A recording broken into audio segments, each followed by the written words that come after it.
Kumusta at maligayang pagdating sa Revealing Revelation, ang channel ng propesiya ng Biblia na tumutugon sa kaibuturan ng mga misteryo ng propesiya. Ako si Alan Dubre at ngayon pagsasama-samahin namin ang ilang bahagi at piraso ng mga paghahayag na itinuturo namin dito sa nakalipas na ilang buwan. Nagsimula ito mahigit 8 taon na sa main channel naming Ministry Revealed kung saan may mahahabang turo kami. Pero dito, habang nauunawaan mo na ang sabi ni Pablo sa 2 Corinto 2 ay ang katapusan ng mga araw ay bahaging tinatawag sa itaas at pagkatapos ay 14 na taon. Ang mga pangyayari bago ang trib, kalagitnaan ng trib at pagkatapos ng trib ay pawang inihahayag sa loob ng siping iyon ng banal na kasulatan. Hindi ka panipaniwala, ngunit para maunawaan ito, nalaman mo rin na ang mga sinoptikong ebanghelyo ni Mateo, Marcos at Lucas ay hindi lamang tungkol kay Mateo sa mga huling araw, kundi tungkol nga ang mga ito. Ang huli ay mauuna, ang una ay mahuhuli. Sina Mateo, Marcos at Lucas ay naging Lucas, Marcos at Mateo. And ito ay pradahayag sa inyo sa diyong poidembe sa lobin the bin paghahayag ng mga ebanghelyo. Tungkol ito sa propesiya at kamangha-mangha habang pinag-aaralan. Panoorin ang mga turo at maiikling palabas sa ministeryong ito para mas masilip ang mga ito at suriing mabuti dahil ang pagkakaiba ng mga ebanghelyo ni na Lucas, Marcos at Mateo ay nagpapakita ng mga kaganapan bago ang kalagitnaan ng post. Tatlong magkakaibang bahagi ng mga tao sa tatlong magkakaibang pagdating ng Panginoon. Kakaiba ito, kaya baligtad nating tatalakayin. Kung si Lucas ang mangangaral at si Marcos ay nasa gitna ng biyahe, si Mateo ay pagkatapos nito. At narito ang pagdating ng anak ng tao. Napakaraming tao at syempre, nariyan ang pagbabalik ng Panginoon pababa sa bundok ng mga olibo. Magsisimula tayo sa maikling pagtalakay sa mga paa pababa sa bundok ng mga olibo upang bigyang diin ang tungkol sa kalagitnaan ng tribo. At ang ating focus ay nasa kalagitnaan ng trib, ngunit tatalakayin din ang pre-trib. Kaya ang pangunahing focus ay ang mid-trib, ngunit kailangan natin itong palibutan para makita mo ang mga revelasyon, para makita mo kung ano ang sinasabi. At kung bago ka pa lang sa pagtanggap ng ganitong pag-unawa, ito ang makakatulong sa iyo upang tunay itong maunawaan. Kung hindi mo pa ito na-question dati, ito ang magiging dahilan para sabihin mong, hindi ko naman nakita iyon. Okay, dyan na tayo pupunta. Kaya dumako tayo sa Zacarias Kabanata 14. Kilala ng lahat ang Zacarias Kabanata 14. Dito pinag-uusapan ng lahat ang pagdating ng Panginoon, hindi ba? Pagbalik niya, ang mga paa ay nakababa sa bundok ng mga olibo.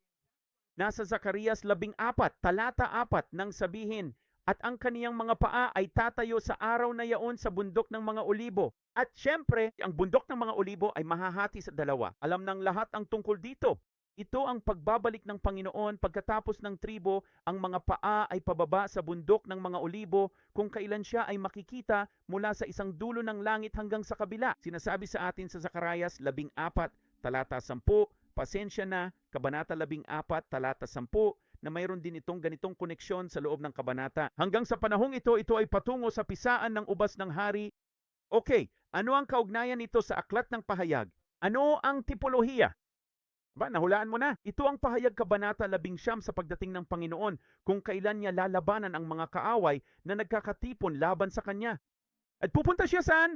Yurakan ninyo ang pisaan ng ubas ng kabangisan at puot ng Diyos na makapangyarihan sa Apokalipsis 19:15.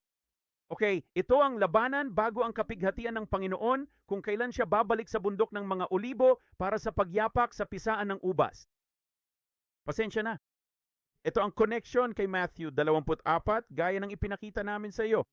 Sa Mateo 24, ang pagdating ng Panginoon ay sa panahong ito ang huling patpriest na taon ng kanyang pagparito sa bundok ng mga olibo. Kung hindi mo ito naitanong dati, magtataka ka na ngayon. Paano naman ang Daniel Kabanata 2? Sa Daniel Kabanata 2, makikita natin ang panaginip ni Nabucodonosor at ito ay ang larawan ng ulo na ginto. Ang mga braso ay pilak at ang dibdib ay pilak, ang tiyan at mga hita ay tanso, ang mga binti ay bakal, at ang mga paa ay bahaging bakal at bahaging luwad. Hanggang sa ano ang mangyari? Hanggang sa Daniel 2, versikulo 34, na iyong nakita hanggang isang bato ang natibag, hindi ng mga kamay, na tumama sa imahen sa mga paang bakal at luwad at binasag ang mga ito. Okay? Sino ang batong ito? Siyempre, ito ang pagdating ng Panginoon.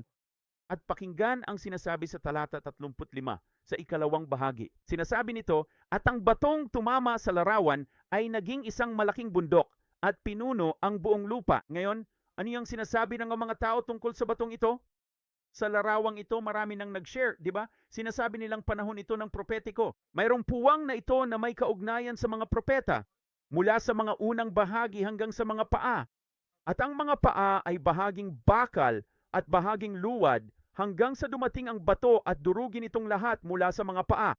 Okay? Kaya ang mga paa ay may 10 daliri sa paa at ang bato ay dumating at dinurog ang 10 daliri sa paa at ang mga paa at ang buong estatwa ay gumuho. Pinag-uusapan ito ng lahat ang totoo na ang batong ito ay siyempre si Kristo Jesus. Pero may napansin ka ba? Ang batong ito na si Kristo Jesus ay hindi siya na bumababa ng ilang paa sa bundok ng mga olibo. Napansin mo na ba yon? Hindi siya ito pababa ng ilang talampakan sa bundok ng mga olibo. Ito siya na dumarating na parang batong inukit ng hindi gawa ng kamay na nagiging isang malaking bundok. Kailan ang ganitong tiyempo? Kung pupunta ka sa Apokalipsis Kabanata 17, makikita mo na may isa pang labanan na naganap bago ang Apokalipsis 19. At sa Pahayag 17, makikita natin simula sa talata 12 at ang 10 sungay na iyong nakita ay ang 10 hari na hindi pa nakatanggap ng kaharian, kundi nakatanggap ng kapangyarihan bilang mga hari. Isang oras kasama ang halimaw. Kaya ano ang halimaw sa propesya? Ang halimaw ang buong imahe. Tama ba? Galing ba kay Daniel ang larawang iyan? Kabanata 2. At ang 10 daliri ng paa ay ang tipolohiya ng 10 sungay sa makahulang katapusan ng mga araw. At tingnan mo kung ano ang mangyayari. Ang kordero ay nakikipagdigma. Tingnan mo, ang mga ito ay makikipagdigma ng may kaawa-awa laban sa kordero. At ang kordero ay magtatagumpay sa kanila, sapagkat siya ang Panginoon ng mga Panginoon at Hari ng mga hari. Napapansin mo ba kung sino ang kinakalaban niya rito? Nakikipaglaban siya sa halimaw at sa 10 daliri ng paa o 10 sungay sa simbolikong larawan? Hindi ito ang parehong labanan mula sa Pahayag 19 na siyang pisaan ng ubas. Nakikita mo na ang pisaan ng ubas ay ang pagbabalik ng Panginoon.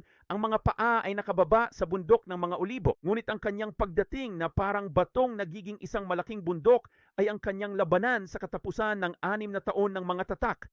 Nang dumating siya sa dulo ng ika-6 na tatak, tinalo niya ang halimaw at 10 sungay. Sa Apokalipsis 6, sa dulo ng ika-6 na tatak, ang mundo, mayaman, mahirap, malaya o alipin, lahat ay natatarantat nagsasabing, mahulog sa amin ang mga bundok at bato at itago niyo kami mula sa mukha niya na nakaupo sa trono at mula sa puot ng kanyang kordero ng kordero, sapagkat dumating na ang dakilang araw ng kanyang puot at sino ang makatatayo.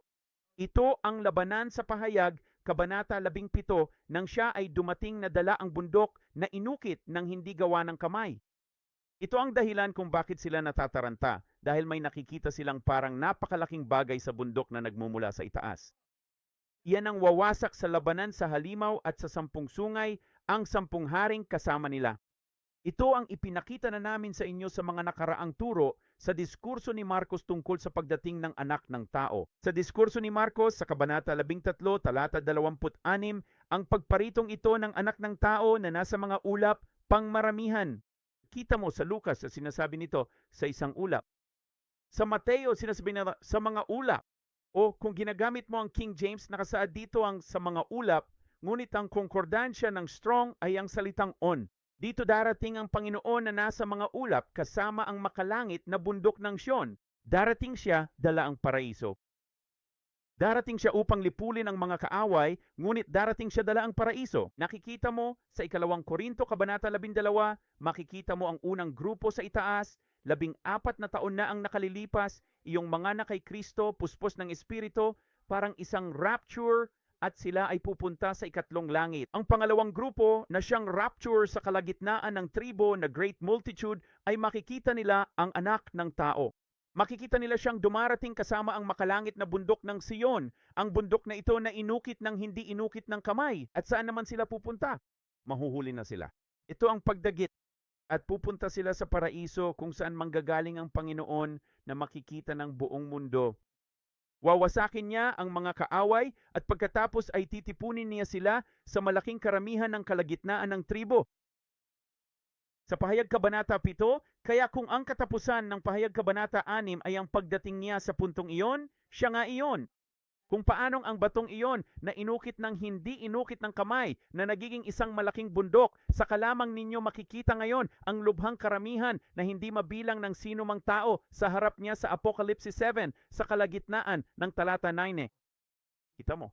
Dahil nakita nila siyang dumarating at makikita nila ang bundok na ito na dumarating, ang bundok na ito na inukit ng hindi inukit ng kamay, hindi siya bumababa ng paa sa bundok ng mga olibo. Ibang-iba ang dulang ito. Hindi siya darating sa parehong anyo. Nakikita at napapanood mo ang mangyayari. Sa Juan Kabanata 14, makikita natin iyan aniya. Sa bahay ng aking ama ay maraming mansyon. Kung hindi nga, sinabi ko sana sa iyo, pupunta ako upang ihanda ang lugar para sa inyo.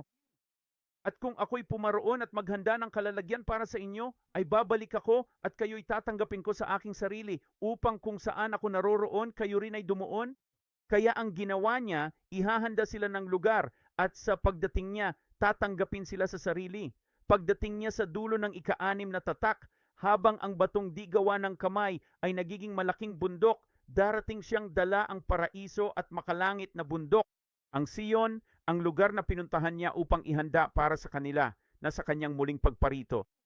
Tatanggapin niya sila sa kanyang sarili. At iyan ang malaking karamihan sa kalagitnaan ng tribo na nakikita natin sa Apokalipsis Kabanata 7. Ngayon panoorin mo ito. Kung babalik ka mula sa Zacarias 14 hanggang sa Zacarias Kabanata 8 na siyang propetikong larawan ng unang taon ng mga paghatol ng trompeta, kaya ang 8 taon ng 14 na taon ng kapighatian, sinasabi nito, ganito ang sabi ng Panginoon, ako'y babalik sa Sion at tatahan ako sa gitna ng Jerusalem. At ang Jerusalem ay tatawaging bayan ng katotohanan. Ngayon, pakinggan mo ito. At ang bundok ng Panginoon ng mga hukbo, ang banal na bundok. Bumalik na siya kasama ang makalangit na bundok Sion na maaaring nasa itaas ng Jerusalem sa mga ulap sa itaas. Ngunit malalaman ng buong mundo na naroon ito at titipunin niya pabalik sa kanyang sarili, ang kanyang bayan. Kaya hindi lamang ang malaking karamihan sa kalagitnaan ng tribo, kundi titipunin din niya ang tunay na sambahayan ni Israel, ang likas na sambahayan ni Israel at ang sambahayan ni Huda, at naroon na sila ngayon upang simulan ang proseso ng muling pagtatayo. Lahat ng bagay na nawasak noong mga pagtatatak, kabilang ang muling pagtatayo ng templo. Ngayon panoorin mo ito. Sa 2 aklat ni Esdras, tiyak na mapapahangakan ito. Sa 2 Esdras, isang apocryphal na aklat, Kabanata 13, simula sa talata 29, sinasabi nito, narito ang mga araw ay dumarating na kung kailan ililigtas ng kataas-taasan ang mga nasa lupa. Ito ang pre-trip. At ang aking pagkalito ay darating sa mga nananahan sa lupa. Alam mo ba kung bakit? Dahil sa Lucas, sa kaniyang pre-trib, makikita mo ito rito mismo. Sa Lucas, chapter 21-34, sinasabi, mag-ingat kayo, baka ang inyong puso ay mabigatan sa paglalasing at mga alalahanin sa buhay, at ang araw na iyon ay biglang dumating sa inyo. Darating ito gaya ng silo sa lahat ng nasa lupa. Mabibigla ang mundo, ngunit ligtas ang mga nagbabantay at nananalangin. Sino ang maituturing na dapat makatakas sa mga mangyayaring ito? Magdidigmaan ang mga bansa at kaharian laban sa isa't isa. Ito ang makikita natin sa Lucas Kabanata 21. Sabi sa versikulo 10, maglalaban ang mga bansa at mga kaharian. Pero sa Lucas Kabanata 21, sinasabi ito. Ito ang pre-trib mula sa versikulo 36. And ito ang 40 araw nang nakasakay sa puting kabayo. Nangyayari iyan sa harap ng bansa laban sa bansa, kaharian laban sa kaharian. Ngayon, tingnan ang sinasabi nito. Kaya ang mga nabanggit ko kanina tungkol sa mga seal ay mangyayari at titipunin ang di mabilang na karamihan. Tulad ng nakita mo, nais mo siyang sakupin. Ngunit tatayo siya sa bundok Sion na ihahayag sa lahat at inihanda. Siya ang darating sa dulo ng ika-6 na tatak na makikita ng mundo. Ito ang panaginip at imahen ni Nabucodonosor. Darating siya sa pagtatapos ng ika-6 na tatak para puksain ang halimaw at ang 10 sungay nito. Darating siya sa lugar na inihanda, isang bundok na inukit ng hindi gawa ng kamay. Mga kapatid, ito ay inihayag maging sa apokripa ng ikalawang aklat ni Esdras. Dalangin ko na pagpalain ka nito at makita mo ang iba't ibang pagdating ng Panginoon dito.